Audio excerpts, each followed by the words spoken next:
It's so nice to see you, Rhoda, and June. I knew you when I was a small boy. And it was in 1969 when I was, I guess, been about 10 years old. You were very sick, and you came to live. They moved an RV trailer in next to our home in Hot Springs, South Dakota. Right. Actually was on my way to Montana when I stopped. You had a cancer. First I had an infection that just went all through my body. Yeah. And then it turned into cancer and went to my liver. So liver cancer. And prognosis was you weren't going to live. No, I just had a few As a weeks. boy, remembering there was a death deadline. That's kind of the phrase my dad Yes. used. Yes. And that Dr. Jacobson said did not see how you could live past that. Right. As he was asking about your condition. Right. And you did. You lived past it. Yes. So he expected you to die Right. with what he Oh, had yes. taken with the tests. The last report that I had at the doctor, he said my liver was actually 2/3 gone. 2/3. Just like a sieve.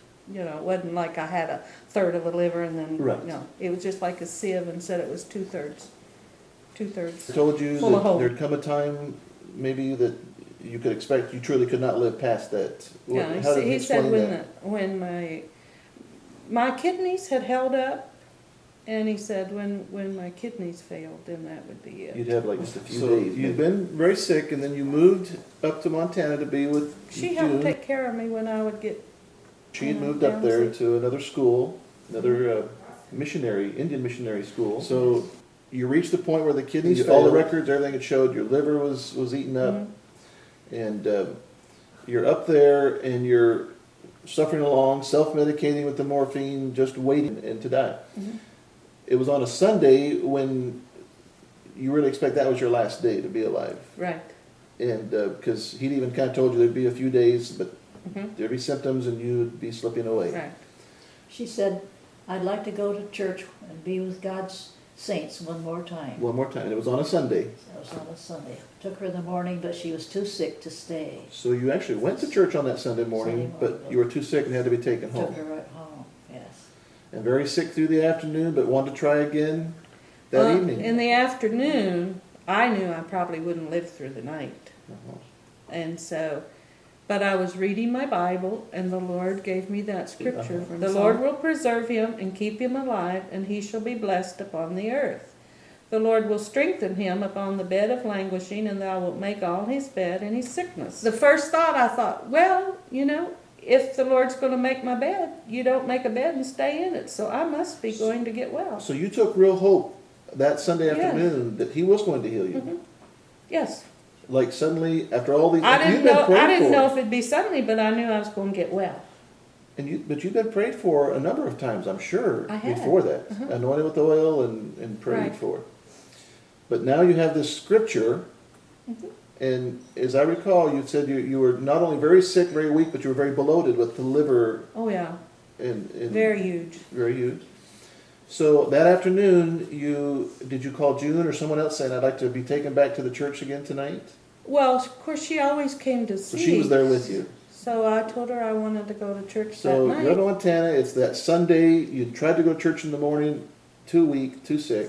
You go back, you talk to him and say, I'd like to go back tonight, try again. So several carry you back to the church. Right. And you go in, and I think, did you say you went to like a pew in the back, or just tried to In the back, and I was too sick to sit up, so I just laid in the seat. lay back in the seat? You were sick. And it was such an unusual service.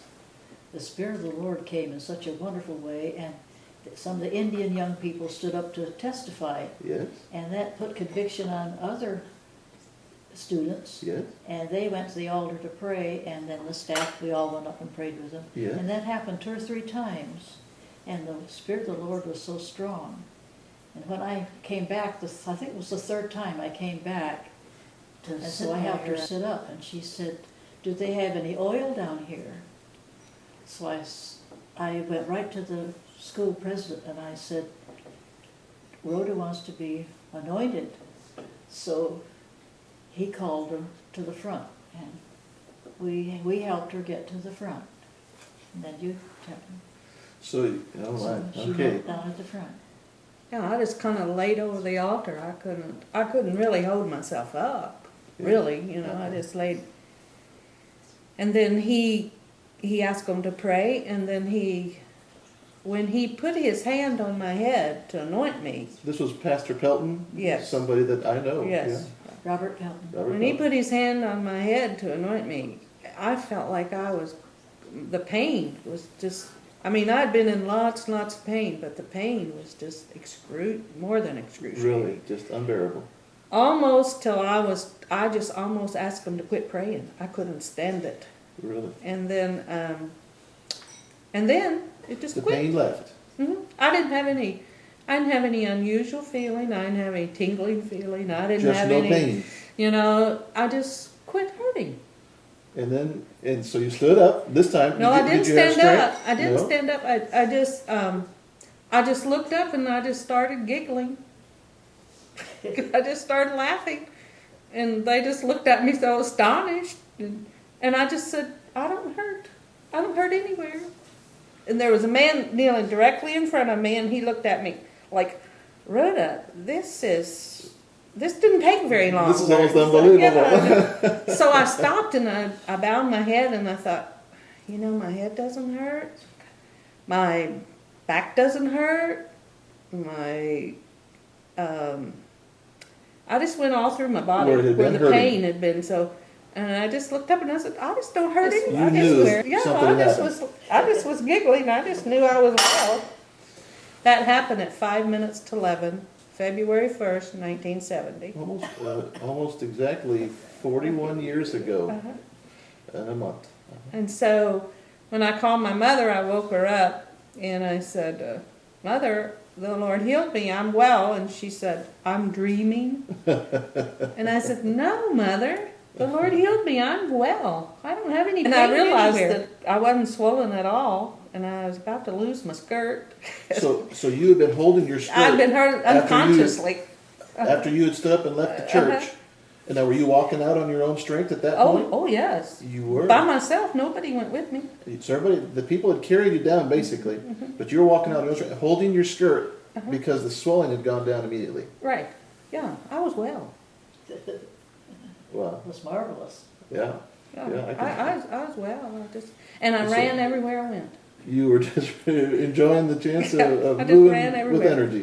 Then my mother had said to me, Rhoda, she said, I want you to go to the doctor and tell him. And so then the doctor, he looked at my record, he couldn't believe I was the same person. Of course, but my blood type and everything was the same, and everything was the same, and then He started running some tests, I think you said. he ran all kinds of tests on me, and the first thing they said was, you have a whole liver. Well, that was an ultrasound maybe that they used? Yes. She has a whole liver. That was his first word when he saw it. You have a whole liver. Where the test showed you had only about a third of a liver left. Now you had a whole liver. Yeah, healthy, well. And there was another phrase, something about the blood work that I remember. Yeah, your blood's as pure as a baby's. That was his phrase. That was his word. When I had a blood infection for so long. Wow. Yeah, oh well. And everybody back in the Dakotas, in the Black Hills, who had known you, they were all very amazed. And of course, again, I'm a very young boy, and you come back after you're healed, and I remember we're inner tubing, remember the hill over behind the Right. dormitory in the one school there where they had that trail, they'd take inner tubes down the snow. I remember you just going over and over and over, keeping up with everybody, and I remember thinking, this is just absolutely amazing. I can remember as a boy that really left an impression that I'd seen you so sick, known the doctor that delivered me, saying to my parents that you were dying, and then to see you so healthy, that was very amazing.